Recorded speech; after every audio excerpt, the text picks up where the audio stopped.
Questions? We're excited to start training camp.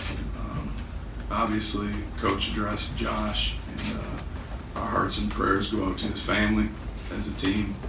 And I know Josh has got the great approach to battle this thing. Questions? About the illness that has hit, did this, or at least for John, did this come out of nowhere? Because the way Mark was talking about, this is just a blow that you guys didn't see coming. Yeah, I don't think you can ever predict an illness. You know, I think that's out of our control. I think obviously our trainers and our doctors did a great job in identifying it early.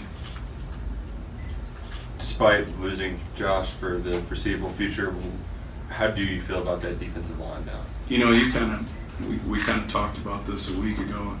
That group's had a good summer. We're excited about the depth they've got there. We're excited about the good weight gain and good strength they put on. I think they've had a great summer. I'm excited to see how that translates here in training camp, because you stack up a good winter, a good spring, good summer, and now a good training camp. We've got more experience than we've had. A lot of those guys have played. So we're excited to see where we go with that group. Man, how have the other players on the defense kind of handled the news about Josh and all? How have they been? You know, I think that they've approached it the way you wanted to. Number one, their thoughts and prayers are with Josh. You know, they've been around Josh. Obviously, he's been in the building, and you know, we're handling it as a family would. You have a lot of young guys at linebacker who are pretty talented, learn a lot of praise. What do guys like Square and Davis and Oates bring to the table? Length and athleticism. I think all those guys are long guys that can run and they're athletic. It'll be interesting to see how they take the grinds of training camp, you know, 25 practices in 29 days. Certainly excited to see that. Coach, it looks like this defense is as quick as I've seen in a long time and big.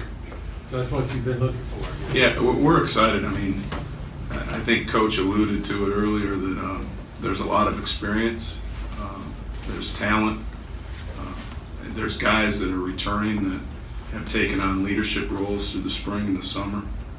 So we're really excited about where we can go. You got two great tackles in there too, Middleton and Bahama out of Tennessee. Yeah, and like I said, I think we got more depth than we've had there before. I mean, you know, those two guys you just mentioned, but then we also got guys like T.J. Carter, who's played a bunch of ball, Kelvin Taylor, who's played a bunch of ball, Tymer has played ball. So you got depth, and you know, our league's a line of scrimmage league, and you can't be successful in our league with just ones. You got to have a group. Matt, what are your expectations for Boogie Watson now that he's kind of settled in a position and might go a little more run there? Yeah, we're excited about Boogie. I think he's progressed. You know, he played at times and made impact plays last year in a bunch of different positions. We really like the athleticism he brings on the edge, the ability to rush the passer. So we're excited about him. You expressed enthusiasm for the weight gain that you'd seen. Can you give us some numbers on that, and how does that translate on football? You know, I hate to rattle off specific numbers because a lot of times you end up being off, but I will tell you this. When you see our guys today, you're going to see guys that are noticeably bigger, broader. I think that does two things for you. Number one, it obviously lets you be more able to control blockers and win at the line of scrimmage. Okay? And number two, the bigger and the stronger you are, the more durable you generally are. I'm excited about that group. I think they've worked hard. I think Coach Ed, Coach Hill, and their staffs have done a great job this summer, and just excited about it. Matt, one of the guys who looks bigger and stronger is Josh Allen. How much difference is that going to make? I think a bunch, in particular in the run game. You know, he's a guy that his lower body has drastically changed, and it can't help but help him set the point, you know, and be firmer on the edge. So Dean Hood moved back to work with the secondary. Have y'all figured out how him and Klinkskill will juggle those duties? Yeah, I think they've done a great job of kind of organizing it. They see the game in a similar way, but they both bring different personalities to it. You know, there's been times within that group where you have to work with those guys together, and then there's times when they broke off and they can get into finer coaching points and more detail. With the way the game's gone into a more space game, it's going to help us having two guys back there. So it's like one have corners, or are they kind of going back and forth? When they break up, Coach Klink will take the corners and Coach Hood will take the safeties, but they meet a bunch together.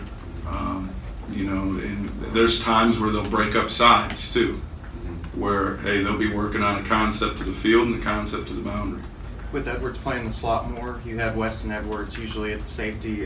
Is there a third safety that's kind of emerged for you, or that's really stepped up, or is that fall camp going to You know, decide that? Devontae Robinson has had a good spring, good summer. Jordan Griffin, I think, continues to improve. Yusuf Corker, you're seeing growth with him. Ty Asian, you're seeing growth with him. So we're building some depth there. Matt, you've been in the league a few years now. What offensively, what trends have you seen? Has much change from a scheme perspective in the league?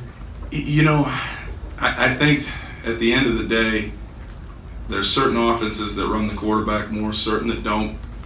But at the end of the day, gap schemes and zone schemes, it doesn't matter how you run them, that's what you're getting. You know, whether it's a two-back gap scheme, a quarterback gap scheme, you know, that's why everybody talks about it's a line of scrimmage league. People are going to find ways in this league to create numbers and establish the run. Matt, you do a lot of screaming out there on the field. I'm a little bit concerned about your voice holding up for the rest of the season. What have you done from a communication standpoint to ensure that those issues are kind of shored up? What communication issues?